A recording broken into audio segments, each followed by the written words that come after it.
ನಮಸ್ಕಾರ. ದೃಶ್ಯ ಜೊತೆ ಮಾತುಕತೆ ಕನ್ನಡ ಪಾಡ್ಕಾಸ್ಟ್ ಚಾನೆಲ್ಗೆ ಸ್ವಾಗತ.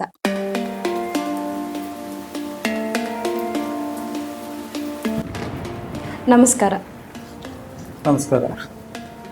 ನಮ್ಮ ಹಿಂದೂ ಧರ್ಮದಲ್ಲಿ ನಾವು ವರ್ಷ ಇಡೀ ಹಬ್ಬಗಳನ್ನ ಆಚರಿಸ್ತೀವಿ. ಸೊ ನಾವು ಸೆಲೆಬ್ರೇಟ್ ಮಾಡೋ ಹಬ್ಬಗಳ ಬಗ್ಗೆ ಇವತ್ತು ನಾವು ಮಾತಾಡೋಣ ಅಂತ. ಹಬ್ಬಗಳು ಅಂದ್ರೆ ಬರೀ ಸೆಲೆಬ್ರೇಷನ್ ಅಲ್ಲ, ಅದಕ್ಕೆ ಒಂದು ಸೈಂಟಿಫಿಕ್ ರೀಸನ್ ಕೂಡ ಇದೆ. ಅದು ಒಂದು ಸಂದೇಶ ಇದೆ, ಮತ್ತೆ ಬ್ಯಾಕ್ ಸ್ಟೋರಿ ಆಗಿ ಕೆಲವೊಂದು ಪುರಾಣ ಕಥೆಗಳು ಇದೆ. ಸೊ ಅದ್ರ ಬಗ್ಗೆ ಎಲ್ಲ ಇವತ್ತು ನಾವು ನಮ್ಮ ಪಾಡ್ಕಾಸ್ಟ್ ಅಲ್ಲಿ ವಿಶೇಷ ಸಂಚಿಕೆಯಾಗಿ ಮಾತಾಡೋಣ. ನೀವು ಹೇಳಿದ್ದು ತುಂಬಾ ಸತ್ಯ. ಏನಂತಂದ್ರೆ ನಾನು ಮುಂಚೆ ಧರ್ಮ ಅಂದ್ರೆ ಏನು ಅಂದಾಗ್ಲೇ ಹೇಳಿದೆ. ಧರ್ಮ ಅನ್ನೋದು ನಮ್ಮ ಫಿಲಾಸಫಿ, ಅದು ನಮ್ಮ ಅಭ್ಯುದಯಕ್ಕೆ. ಈ ಹಬ್ಬಗಳಲ್ಲೂ ಹಾಗೇನೆ, ನಮ್ ಆವತ್ತಿನ ಅಗತ್ಯಕ್ಕೆ ತಕ್ಕನಾಗ ಏನ್ ಬೇಕೋ ಅದನ್ನ ಮಾಡ್ತೀವಿ, ಅದಕ್ಕೆ ತಕ್ಕನಾದ ಆಚರಣೆ ಮಾಡ್ತೀವಿ, ಅದಕ್ಕೆ ತಕ್ಕನಾಗೆ ಒಂದು ಕಥೆಗಳಿದೆ, ಅದನ್ನ ಬ್ಯಾಕಪ್ ಮಾಡಕ್ಕೆ. ಧರ್ಮ ಹೆಂಗೋ ಹಬ್ಬಗಳು ಹಂಗೆ. ಎಕ್ಸಾಂಪಲ್, ಇವಾಗ ದೀಪಾವಳಿಲಿ ಎಣ್ಣೆ ಸ್ನಾನ ಮಾಡ್ಬೇಕು, ಯಾಕಂದ್ರೆ ದೀಪಾವಳಿಯಿಂದ ಆಚೆಗೆ ಚಳಿಗಾಲ, ಮೈಗೆ ಎಣ್ಣೆ ಬೇಕು, ಅಂದ್ರೆ ನಮ್ ಚರ್ಮ ಎಣ್ಣೆ ಬೇಕು. ಈ ಸಂಕ್ರಾಂತಿಗೂ ಅದೇ ರೀಸನ್. ಸಂಕ್ರಾಂತಿಲಿ ಎಳ್ಳು ಬೆಲ್ಲ ಅಂತೀವಿ. ಅದ್ರಲ್ಲಿ ಏನೇನ್ ಇರುತ್ತೆ ನೋಡಿ, ಕಡ್ಲೆ ಬೀಜ, ಎಳ್ಳು, ಕೊಬ್ಬರಿ, ಇದೆಲ್ಲ ಆಯಿಲ್ ಐಟಮ್.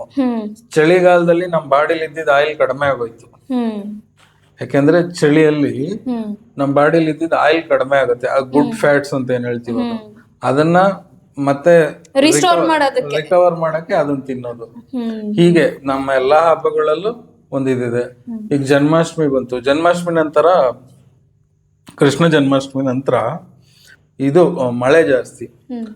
ಮುಂಚೆ ಏನಂದ್ರೆ ಈ ತರ ಗ್ಯಾಸ್ ಸ್ಟವ್, ಕರೆಂಟ್ ಸ್ಟವ್ ಇದ್ದಿಲ್ಲ, ಸೌದೆ ಒಲೆಯಲ್ಲಿ ಅಡುಗೆ ಮಾಡ್ತಿದ್ರು. ಜನ್ಮಾಷ್ಟಮಿ ನೀವು ಮಾಡೋ ತಿಂಡಿಗಳು ನೋಡಿ, ಅಟ್ಲೀಸ್ಟ್ ಒಂದೂವರೆ ತಿಂಗಳು ಇಡೋ ಅಂತ ತಿಂಡಿಗಳು. ಅಟ್ಲೀಸ್ಟ್ ಯಾವತ್ತೋ ಒಂದ್ ದಿವಸ ಜೋರ್ ಮಳೆ ಆಯ್ತು, ಸೌದೆ ಇಲ್ಲ, ಅಟ್ಲೀಸ್ಟ್ ಆ ಟೈಮ್ಗೆ ಒಂದು ಟೈಮ್ ಪಾಸ್ ಅನ್ನೋದ್ಕಿನ್ನ ಹೊಟ್ಟೆನೂ ತುಂಬಬೇಕು. ಸಸ್ಟೈನಬಿಲಿಟಿ ಮಾಡೋ ಅಂತ ತಿಂಡಿಗಳು ಮಾಡಿ ಸ್ಟೋರ್ ಮಾಡ್ತಾರೆ. ಜನ್ಮಾಷ್ಟಮಿ ಅಂತಂದ್ರೇನೆ ನಮ್ಮ ಮನೆಗಳಲ್ಲಿ ತಿಂಡಿ ಮಾಡೋದೇ ಒಂದು ಸಂಭ್ರಮ. ನಾವ್ ಹೇಳೋದು ಕೃಷ್ಣನ್ಗೋಸ್ಕರ ಅಂತ, ಬಟ್ ಅದ ಹಿಂದಿನ ರೀಸನ್ ಅದು. ಆಮೇಲೆ ಹೀಗೆ ಹಲವಾರು. ಶ್ರಾವಣದಲ್ಲಿ ನಾನ್ ವೆಜ್ ತಿನ್ಬಾರ್ದು ಅಂತ ಕೆಲವು ಕಮ್ಯುನಿಟಿ ಇದ್ ಮಾಡ್ತಾರೆ.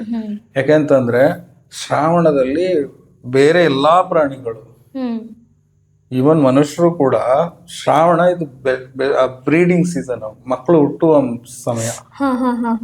ಆ ಟೈಮಲ್ಲಿ ನೀವು ಪ್ರಾಣಿ ಹತ್ಯೆ ಮಾಡಬಾರ್ದು ಅಂತ. ಮೇ ಬಿ ಅನಿಮಲ್ ಪ್ರೆಗ್ನೆಂಟ್ ಇರಬಹುದು, ಬ್ಯಾಲೆನ್ಸ್ ಹಾಳು ಮಾಡ್ತೀರಾ ನೀವು. ಇನ್ನೊಂದು, ನೀವು ಹುಟ್ಟುವ ಸಮಯದಲ್ಲಿ, ಮಕ್ಕಳು ಹುಟ್ಟುವ ಸಮಯದಲ್ಲಿ ನೀವು ಹತ್ಯೆ ಮಾಡಿದ್ರೆ ನಿಮ್ಮ ಆಹಾರಕ್ಕೋಸ್ಕರ, ನೆಕ್ಸ್ಟ್ ನಿಮ್ಗೆ ಆಹಾರ ಇರಲ್ಲ. ಬ್ರೀಡಿಂಗ್ ಸೀಸನ್ ಅಲ್ಲಿ ಬಿಟ್ಬಿಡಿ, ಬ್ರೀಡ್ ಆಗುತ್ತೆ ಅದ್ರ. ಅಂದ್ರೆ ಇವತ್ತಿಗೆ ಇದನ್ನ ಕನ್ಸಿಡರ್ ಮಾಡಿಲ್ಲ, ಅಂದ್ರೆ ಬ್ಯಾಕ್ ಇನ್ ದಟ್ ಟೈಮ್ ಅವಾಗ ಪ್ರಾಣಿಗಳನ್ನ ಒಂದು ಮೇಜರ್ ಆಹಾರ ಅಂತ, ಅಂದ್ರೆ ಬೇಟೆ ಆಡಿ ತಿಂತಾ ಇದ್ದಂತ ಕಾಲಕ್ಕೆ. ಆ ಮಾಂಸಾಹಾರ ಅಂತಂದ್ರೆ ಒಂದ್ ಸ್ವಲ್ಪ ಕೆಟ್ಟದು ಅನ್ನೋ ಒಂದು ಭಾವನೆ ಇದೆ. ನಾನು ಹೇಳೋದು, ಪೂಜೆ ಮಾಡೋ ಟೈಮಲ್ಲಿ, ನೀವು ಸ್ಪಿರಿಚುವಲ್ ಪ್ರಾಕ್ಟೀಸಸ್ ಟೈಮಲ್ಲಿ ಮಾಂಸಾಹಾರ ಸೇವನೆ ನಿಷೇಧ. ಬಟ್ ಅಗ್ರಿಕಲ್ಚರು ಕೂಡ, ನಮ್ಮ ಧರ್ಮ ಯಾವಾಗ ಬೆಳ್ಕೊಬಂತೋ ಅವಾಗಿನ ಶುರುವಾಗಿಲ್ಲ. ಅಗ್ರಿಕಲ್ಚರು ನಂತರದಲ್ಲಿ ಬೆಳೆದಿದ್ದು. ಫಾರ್ ಎಕ್ಸಾಂಪಲ್, ದಶಾವತಾರದಲ್ಲಿ ನೋಡಿ, ಮುಂಚೆ ಯಾವ್ಯಾವ್ದೋ ಎಲ್ಲಾ ಅವತಾರ ಅದ. ಕೃಷ್ಣ ಬಲರಾಮರು ಬಂದಾಗ ಹಲಾಯುಧ ಅಂತ, ಅಂದ್ರೆ ಅಗ್ರಿಕಲ್ಚರ್ ಅಲ್ಲಿ ಪ್ರಾಮಿನೆಂಟ್ ಆಗಿ ಕಾಣ್ತಾ ಇದೆ. ಇವನ್ ರಾಮಾಯಣ ಟೈಮಲ್ಲೂ ಅಗ್ರಿಕಲ್ಚರ್ ಇತ್ತು, ಅಷ್ಟು ಪ್ರಾಮಿನೆಂಟ್ ಆಗಿರ್ಲಿಲ್ಲ. ಇದ್ರ ಟೈಮ್ ಏನಂತಂದ್ರೆ ಹಸು ಸಾಕೋದು ಅಗ್ರಿಕಲ್ಚರ್, ಇದು ಪ್ರಾಮಿನೆಂಟ್ ಆಗಿ ದ್ವಾಪರ ಯುಗದಿಂದ ಆಚೆ ಬೆಳೀತು ಅಂತ. ಅದಕ್ ಮುಂಚೆ ಅಗ್ರಿಕಲ್ಚರೇ ಕಡಿಮೆ ಇದ್ರೆ ಏನ್ ತಿಂತಾ ಇದ್ರು? ಮಾಂಸಾಹಾರ ಪಾರ್ಟ್ ಆಫ್ ಲೈಫ್ ಆಗಿತ್ತು ಆಬ್ವಿಯಸ್ಲಿ. ಸೊ ಶ್ರಾವಣದಲ್ಲಿ ಮಾಂಸಾಹಾರ ಮಾಡದೇ ಇರೋದು, ಅದು ಹಬ್ಬಕ್ಕೆ ನಾವು ಕನೆಕ್ಟ್ ಮಾಡಿದ್ರು, ಬಟ್ ಅದು ಒಂದು ರೀಸನ್. ಈಗ ಎಲ್ಲಾ ಸೈಂಟಿಫಿಕ್ ರೀಸನ್ ಇಂದ. ಆಮೇಲೆ ನವರಾತ್ರಿ ಟೈಮಲ್ಲಿ ಫಾಸ್ಟಿಂಗ್ ಮಾಡ್ತೀವಿ. ನಮ್ಗೆ ಗೊತ್ತಿರೋದು ಎಲ್ಲಾರ್ಗು ನವರಾತ್ರಿ ಅಂದ್ರೆ ಶರತ್ ನವರಾತ್ರಿ ಮಾತ್ರ, ಶರನ್ ನವರಾತ್ರಿ. ಯಾವ್ದು? ಶರದ್ ಋತು ಶುರುವಾದಾಗ 6 ಋತು ಇದೆ. ಅದ್ರಲ್ಲಿ ಮೂರ್ ಆಕ್ಚುಲಿ ನಾವು 6 ಋತು ಲೆಕ್ಕ ಹಾಕ್ತಿವಿ ಇಂಡಿಯಾ ನಮ್ಮ ಭಾರತ ದೇಶದಲ್ಲಿ. ಬೇರೆ ಕಡೆ 3 ಋತು ಅಂತ. ಬಟ್ ಅದ್ ಮೇಜರ್ ಚೇಂಜಸ್ ಆಗೋದು 4 ಸತಿ, 3 ತಿಂಗಳಿಗೆ. ಆ ಟೈಮಲ್ಲಿ ಯೂಶಲಿ ಎಲ್ರು ಹುಷಾರ್ ತಪ್ತಾರೆ. ಆ ಟೈಮಲ್ಲಿ ಫಾಸ್ಟಿಂಗ್ ಮಾಡಿ ನಿಮ್ ದೇಹನ ಓಕೆ. ಆ ಚೇಂಜ್ ಪ್ರಕೃತಿ ಜೊತೆ ಚೇಂಜ್ ಅದಕ್ಕೆ ಅಡಾಪ್ಟ್ ಮಾಡ್ಕೊಳ್ಳಕ್ಕೆ, ಅದಕ್ಕೆ ನವರಾತ್ರಿ ಫಾಸ್ಟಿಂಗ್ ಮಾಡೋದು. ಓ ಓಕೆ ಓಕೆ. ಕಾಲ ಚೇಂಜ್ ಆಗ್ತಾ ಇರುವಾಗ ಅದನ್ನ ಅಡಾಪ್ಟ್ ಮಾಡ್ಕೊಳ್ಳಿಕ್ಕೆ ಕಾಲ ಅನ್ನೋದಕ್ಕಿಂತ ಎನ್ವಿರಾನ್ಮೆಂಟ್, ಅಟ್ಮಾಸ್ಫಿಯರ್ ಚೇಂಜ್ ಆಗ್ತಿದೆ. ಅಂದ್ರೆ ಇವಾಗ ಟೆಂಪರೇಚರ್ ಜಾಸ್ತಿ ಹೆಚ್ಚು ಕಡಿಮೆ ಆಗುತ್ತೆ. ಸೊ ಇದಕ್ಕೆ ಅಡಾಪ್ಟ್ ಮಾಡಕ್ಕೆ ಫಾಸ್ಟಿಂಗ್ ಮಾಡೋದು. ಓಕೆ. ಸೊ ಹೀಗೆ ನಮ್ಮ ಹಬ್ಬಗಳ ಹಿಂದಿನ ರೀಸನ್ ಹೀಗೆ ತುಂಬಾ ಸೈಂಟಿಫಿಕ್ ಆಗಿ. ಆಮೇಲೆ ಅದ್ರ ತಕ್ಕನ ಕಥೆಗಳಿದೆ. ಕಥೆಗಳ ಬಗ್ಗೆ ನಾನು ತುಂಬಾ ಎಲ್ಲಾ ಕಥೆ ಹೇಳ್ಬೇಕಾದ್ರೂ ಈ ಹಬ್ಬ ಈ ಕಥೆಗೆ ಸಂಬಂಧ ಅಂತ ಹೇಳ್ಕೊಂಡು ಹೋಗಿದ್ದೀನಿ. ಸೊ ಇದು ನಮ್ಮ ಹಬ್ಬಗಳ ಇದು. ನಮ್ಮ ಹಿಂದೂ ಪಂಚಾಂಗದಲ್ಲಿ ಮೊದಲಿಂದ ಶುರು ಆಗುವಂತ ಹಬ್ಬಗಳ ತರ ಒಂಥರ ಪಟ್ಟಿ ರೀತಿಯಲ್ಲಿ ನಾವಿವತ್ತು ಮಾತಾಡೋಣ. ನಮ್ಮ ಯುಗದ ಆದಿ, ನಮಗೆ ಫಸ್ಟ್ ಅದು ಹಬ್ಬ ಅಂತಾನೆ ಸೆಲೆಬ್ರೇಟ್ ಮಾಡೋದು. ಬಟ್ ಆ ದಿನ ನಮಗೆ ನಮ್ಮ ಪಂಚಾಂಗದ ಮೊದಲನೇ ದಿನ ಯುಗಾದಿ. ಸೊ ಯುಗಾದಿಯಲ್ಲಿ ನಾವ್ ಏನೇನ್ ಮಾಡ್ತೀವಿ, ಏನ್ ಆಚರಣೆಗಳನ್ನ ಮಾಡ್ತೀವಿ, ಏನಕ್ಕೆ ಆ ಒಂದು ಆಚರಣೆ ಬಂದಿದೆ ಅಂತ ಹೇಳ್ಕೊಡ್ತೀರ ಈಗ ನಮ್ಮಲ್ಲಿ. ಸೊ ಹಂಗಾಗಿ ಯುಗಾದಿ ನಾವು ಇದನ್ನೇ ಸಂಭ್ರಮಿಸ್ತೀವಿ, ಒಂದು ಹೊಸ ದಿನ. ಆಮೇಲೆ ಬೇವು ಬೆಲ್ಲ ತಿನ್ನೋದು. ಅದರ ಸೈಂಟಿಫಿಕ್ ರೀಸನ್ ಏನಂತಂದ್ರೆ ಅದು ಸ್ಪ್ರಿಂಗ್ ಸೀಸನ್, ಬೆಳೆ ಎಲ್ಲ ಬೆಳೆದಿರ್ತೀವಿ. ಚೈತ್ರ ಮಾಸದಲ್ಲಿ ಇದೆಲ್ಲ ಬಂದಿರುತ್ತೆ. ಸೊ ನಾವೊಂದ್ ಸ್ವಲ್ಪ ಊಟದ ವಿಷಯದಲ್ಲಿ, ಆಮೇಲೆ ಸಮ್ಮರ್ ಬೇರೆ ಬಂತು, ನಮ್ ಬಾಡಿ ಕ್ಲೆನ್ಸಿಂಗ್ ಮಾಡಕ್ಕೆ ಬೇವು ಬೆಲ್ಲ ತಗೊಳ್ಳೋದು. ಅಂದ್ರೆ ಡೈಜೆಷನ್ ಇದು ಕ್ಲೀನ್ ಆಗ್ಲಿ ಅಂತ, ಹೊಟ್ಟೆಯಲ್ಲಿರೋ ಏನಾದ್ರು ಇದಿದ್ರೆ. ಯಾಕಂದ್ರೆ ಮುಂಚೆ ಚಳಿಗಾಲದಿಂದ ಬಂದಿದ್ವಿ, ಅದೊಂದು ರೀಸನ್. ಸೊ ಎಲ್ಲದಕ್ಕೂ ಒಂದು ಸೈಂಟಿಫಿಕ್ ರೀಸನ್ ಇದ್ದೇ ಇರುತ್ತೆ. ಯುಗಾದಿ ಬಗ್ಗೆ ಎಂಟೈರ್ ಡೀಟೇಲ್ಡ್ ಒಂದು ಎಪಿಸೋಡ್ ಇದೆ ಪಂಚಾಂಗ, ನಾನು ಐ ಬಟನ್ ನಲ್ಲಿ ಹಾಕಿರ್ತೀನಿ, ದಯವಿಟ್ಟು ಅದನ್ನ ನೋಡಿ.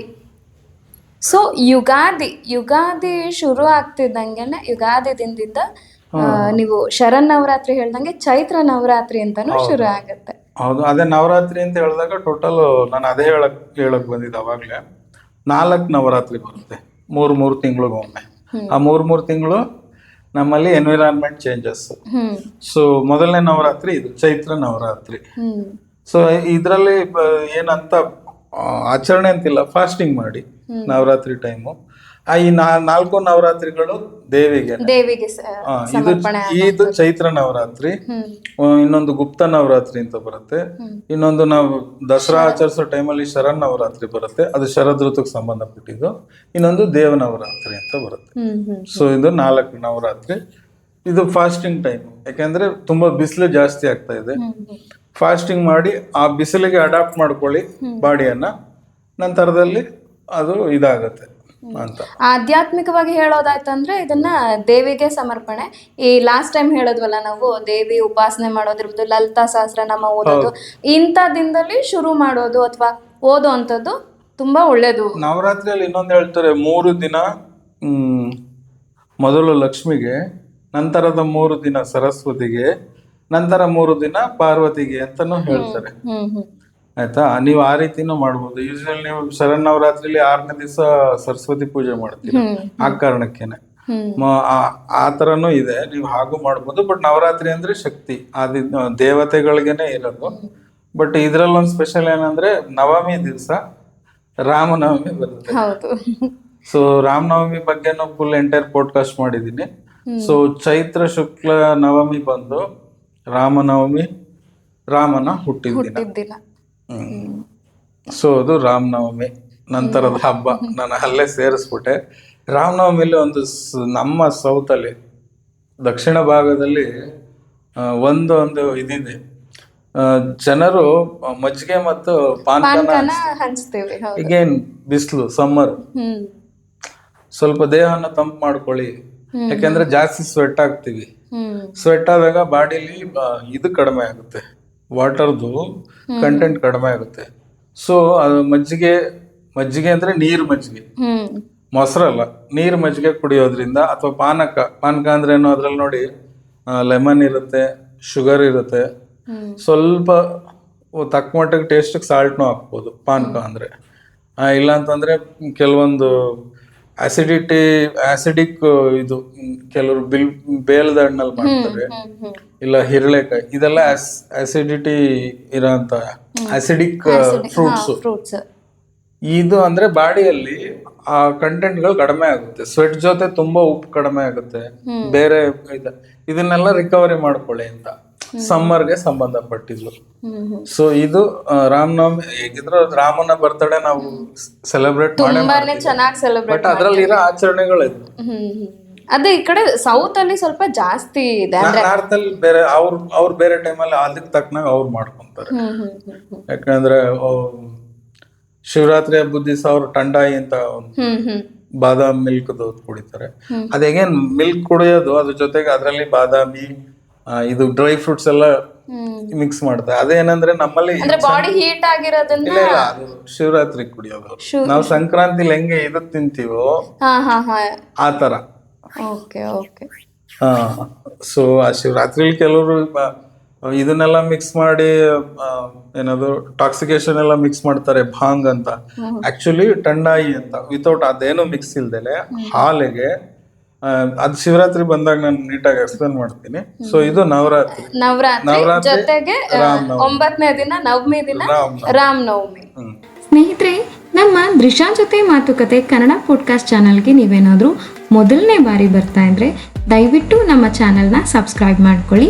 ಹಾಗೆಯೇ ಬೆಲ್ ಐಕಾನನ್ನು ಪ್ರೆಸ್ ಮಾಡಿ, ನಮ್ಮ ಎಲ್ಲ ನೋಟಿಫಿಕೇಷನ್ಗಳು ನಿಮಗೆ ಸಿಗುತ್ತೆ. ಹಾಗೆಯೇ ನಮ್ಮ ಬೇರೆ ವಿಡಿಯೋಗಳನ್ನು ಕೂಡ ವೀಕ್ಷಿಸಿ ಮತ್ತು ನಿಮ್ಮ ಫ್ರೆಂಡ್ಸ್ ಆ್ಯಂಡ್ ಫ್ಯಾಮಿಲಿ ಜೊತೆ ಶೇರ್ ಮಾಡ್ಕೊಳ್ಳಿ. ಮತ್ತು ನಮ್ಮ ವಿಡಿಯೋ ನಿಮಗೆ ಇಷ್ಟ ಆಯಿತು ಅಂದರೆ ಲೈಕ್ ಕೊಡೋದನ್ನು ಮರಿಬೇಡಿ. ನಿಮ್ಮಲ್ಲೇನಾದರೂ ಕ್ವಶನ್ಸ್ ಇದ್ದರೆ ಅಥವಾ ಸಜೆಷನ್ಸ್ ಇದ್ದರೆ ದಯವಿಟ್ಟು ಕಾಮೆಂಟ್ ಬಾಕ್ಸ್ನಲ್ಲಿ ಮೆನ್ಷನ್ ಮಾಡಿ. ಇನ್ನೊಂದು ವಿಶೇಷ ಎಪಿಸೋಡ್ನಲ್ಲಿ ಮತ್ತೆ ಸಿಗೋಣ. ನಮಸ್ಕಾರ.